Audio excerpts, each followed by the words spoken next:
Hello guys. आशा करता हूँ आप ठीक होंगे, स्वस्थ होंगे, मस्त होंगे। स्वागत है मैथ अल्ट्रा एक्स में।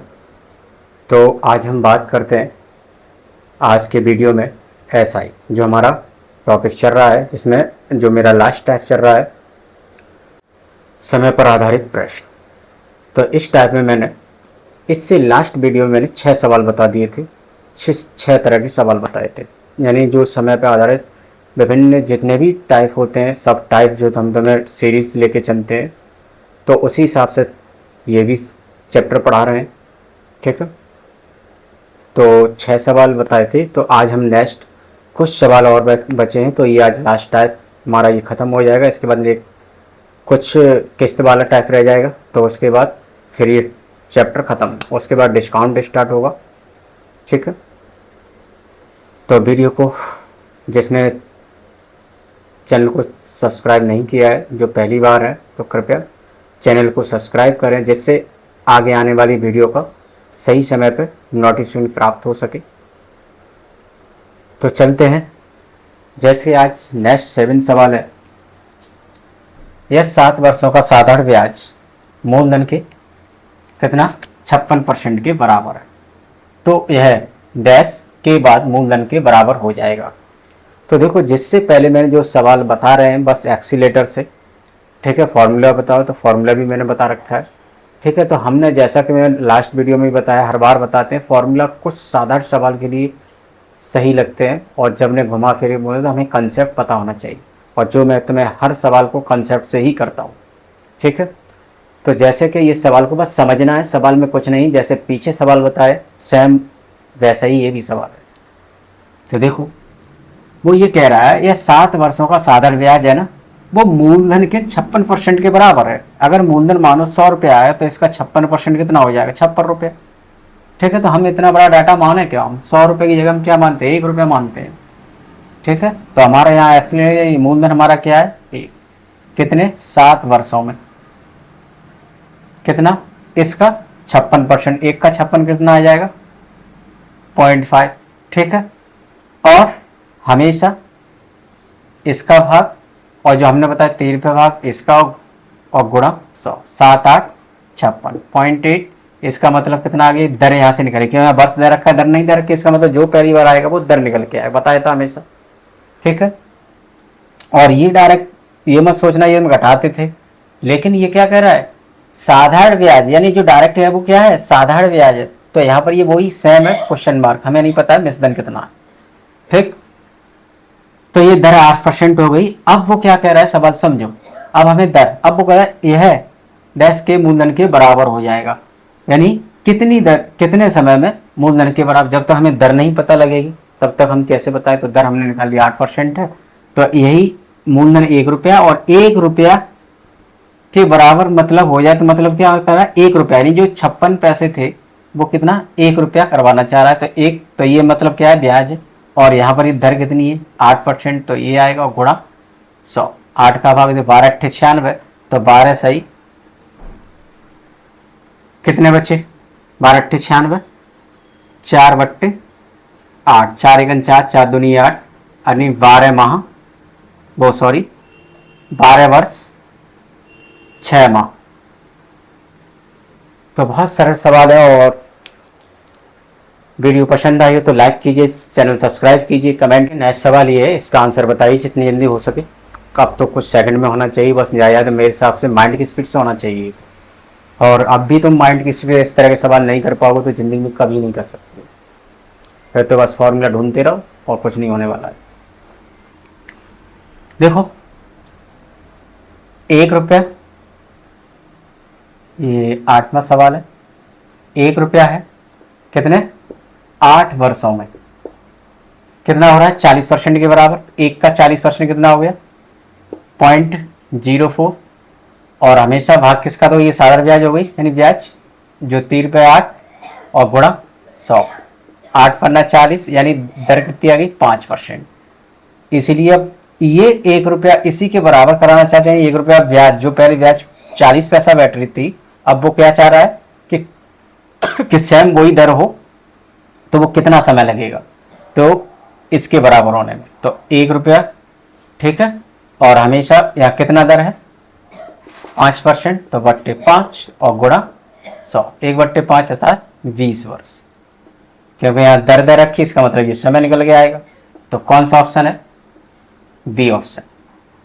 तो कितना टाइम लगा, तो ये सब समझाने में तो लगता है ये मेरे हिसाब से इसमें पेन नहीं चलाना चाहिए। ये वो मैं तुम्हें सॉल्यूशन दे रहा हूँ जो तुम्हें शायद है यूट्यूब पर कहीं न मिले तुम्हें पैसे से भी। इस तरह के कंसेप्ट हम एक ही मेथड से अब तक चलते आए, समय और वाले जितना भी कंसेप्ट, यानी जितने भी टाइप होते हैं सवाल, कंडीशन। देखो जैसे कि ये सवाल अब सेम वही सवाल है, बस समझना है। अब इसमें कैसे बदल के उसने दे दिया चालाक से। कभी भी ध्यान रखना, जब भी तुम्हें समय निकालना हो तो तुम्हें बस दर पता होना चाहिए, यानी ब्याज पता होनी चाहिए। हमेशा दर वाले समय वाले सवाल में हमेशा ब्याज ढूंढो, क्योंकि हमें ब्याज में ही भाग देना है, तभी तो हम समय बता पाएंगे। तो अब देखो इस सवाल में क्या है कि उसने ये मूलधन दे रखा है कितना 8750, बस उसने घुमा के पूछ लिया है। मतलब घुमा के क्या, अभी जो तुम साधारण ब्याज से निकालते थे, ठीक है, तुम्हें मूलधन दे रखा होता, गुणा दे रखा होता, दोनों रेफरेंस कर वो साधारण ब्याज से निकल आता था। अब इसमें साधारण ब्याज ने घुमा दिया है, उसने क्या कह दिया है, जो साधारण ब्याज है ना वो मूलधन का कितना है 6/25वां भाग है। तो अतः हम क्या करेंगे, तो एक्सीलरेटर सेम वही है, ठीक है। तो मूलधन इतना है और यानी 7050 कितनी 8%। सवाल में क्या था कि ये मूलधन है और ये सवाल कह रहा है कि जो साधारण ब्याज है ना, ये साधारण ब्याज वो मूलधन का 6/25वां भाग है। मूलधन हमें पता है इसका 6/25 निकालने, लेकिन यहाँ मिश्रण फिर गायब है। इसका मतलब जो हमें यहाँ हमें क्या चाहिए होता है साधारण ब्याज, तो उसने डायरेक्ट बोल दिया है कि जो मूलधन का कितना है 6/25, तो 8750 का 6/25 निकाल लो, ठीक है। तो अब इसे कैसे कर दोगे, इसमें 4 का गुणा कर दो तो इसमें भी 4 का। ऐसा क्यों मैंने किया, देखो यहाँ 100 हो जाएंगे, 100 का भाग देना हमें पता है जी होता है। तो 25 चौक 6 100 हो गए, तो जी कितना हो जाए, डायरेक्ट काटा पीटी करो, गुणा फुणा करोगे तो कितना आ जाएगा 2100 रुपये। तो ये क्या हो गया साधारण ब्याज। अब हमें ध्यान रखना कि हमें समय निकालना है, तो एरो का क्या है 8%, तो इसका भाग जाएगा, और मूलधन का मैंने बताया इसका जाएगा 8750 और इंटू 100, ठीक है। अब देखो इसमें हम क्या करें, इस एक जीरो से एक जीरो हट गया, ठीक। 2100 को हम इस तरीका से लिख सकते हैं, 21 गुणा 100 और नीचे 10, ऊपर 10 और बच्चे 10 लिख दिए, 8 87 875 ये बचा, 25 दूनी 50, 25 दिया 75, कितने बच्चे यहाँ 25 दिया 75, 87 में से 75 कम कर दो, 2 ये बचे 12, तो 25 चौक 100, 25 पंजे, यानी ये कट जाएंगे 25 से, 25 दिया 75 और 25 पंजे 35 बार, ठीक है। और ये 25 चौक 100 बार, ठीक है। अब 7 का भाग इसमें दे देंगे, 7 पन्ना 35 और 7 दिया 21, ठीक है। अब ऊपर कितना बचा 10 4, देखो 4 का से ये 2 बार कट गए, 2 से ये 5 बार कट गए, 5 से ये 5 कट गए, बचे मेरे पास क्या 3, तो कौन सा ऑप्शन है बी, तो 3 वर्ष। तो देखो सवाल एग्जामिनर देखो वही सवाल था और किस तरीका से, बस हमेशा तैयार रहना चाहिए, रेडी, बस कंसेप्ट क्लियर करो। ये हमारा क्या था मूलधन। अब इस सवाल में क्या कह दिया था कि जो रुपया 8775 का जो साधारण ब्याज है वो 8% वार्षिक दर से मूलधन का कितना है, मूलधन का 6/25वां हो जाएगा। तो इसका मतलब मैंने क्या कर दिया, साधारण ब्याज निकाल दिया, इसका कितना हो गया, खुद कह रहा है कि जो मूलधन का कितना है 6/25, तो 8750 का 6/25 निकाल दिए, ठीक है। अब हमें जल्दी गुणा भाग करना है, तो हमने क्या नीचे 100 बना दिया, 4 का गुणा हर में करना पड़ता, अंश में भी करूँ, मैथ का नियम है। तो यहाँ 100 हो जाएगा, 100 का भाग देना जी है, 0 0 कट जाएगा, बस इनका गुणा कर दो, कितना आ जाएगा 2100। ये हमारा क्या निकला है साधारण ब्याज। अब एरो पर क्या है, जो भी होता है वो रखते हैं बट्टे में और मूलधन आता है 875 गुणा 100, बस काटा पीटी कर दो आंसर, ठीक है। अब देखो नेक्स्ट सवाल ये रहा, देखो इस वाले सवाल में क्या पूछा गया है, जस्ट जो पीछे सवाल बताया उनका उल्टा। ठीक है, यह साधारण ब्याज पर निवेश की गई कोई धनराशि, हमें मूलधन नहीं दे रखा, 8 वर्ष में स्वयं की कितनी हो जाती है, 3 गुनी हो जाती है। तो यह 12 वर्ष में स्वयं की कितनी गुनी हो जाएगी। तो इसका मतलब क्या है, अगर हमें ये पता लग जाए कि साधारण ब्याज यानी 12 वर्ष में साधारण ब्याज कितना बैठेगा, तो बस हम मूलधन और जो ब्याज आया वो जोड़ दें तो हमें ये पता लग जाएगा वो कितनी गुनी हो जाएगी।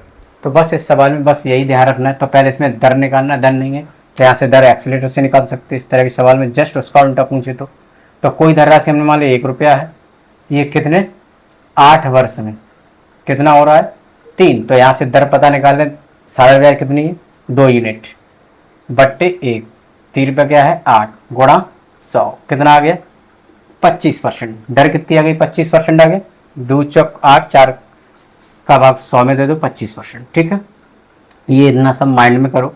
अब हमें दर निकल आया, समय दे रखा है तो हम साधारण ब्याज निकाल सकते हैं।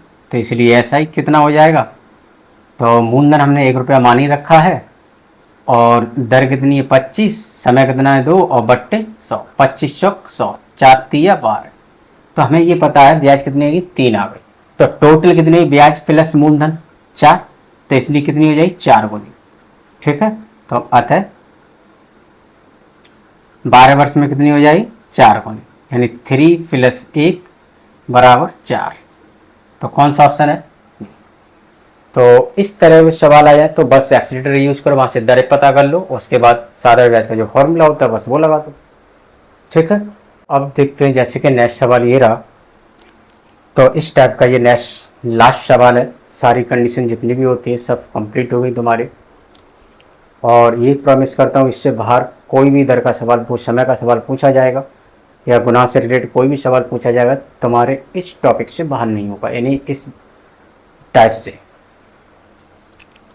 तो देखो जैसे अब इसको आंसर बता के दिखाओ, केवल पलक झपकते ही होना चाहिए आंसर मेरे से। देखो कैसे, कितना है 10 वर्ष में 2 गुनी, तो कितना आ जाएगा 1/10। कैसे करना होता है 1/10 गुणा 100 मतलब 10%। 10% कितनी पूछ रहा है 20 वर्षों में, 20/100, 10 दाई 100, 10 दूनी 20, यानी कितना आ गया 2 गुना। और मूलधन और इसमें मिला दो तो कितना हो गया 3। कौन सा ऑप्शन है पी। मतलब ये स्पीड होनी चाहिए और कुछ नहीं, पेन नहीं चलाना चाहिए। अगर इस सॉल्यूशन पर तुमने पेन चलाया तो मेरा पढ़ाना और ये कंसेप्ट बताना बेकार। ठीक है, तो करके दिखाओ इसका आंसर, जवाब कितनी फास्ट और विदाउट पेन से। ठीक है, तो कहने का मतलब क्या है, तो इस तरीक़ा से करना चाहिए तुम्हें वहाँ। तो देखो कोई मूलधन कितना है, यहाँ से दर नहीं पता है, दर निकाल लेते हैं।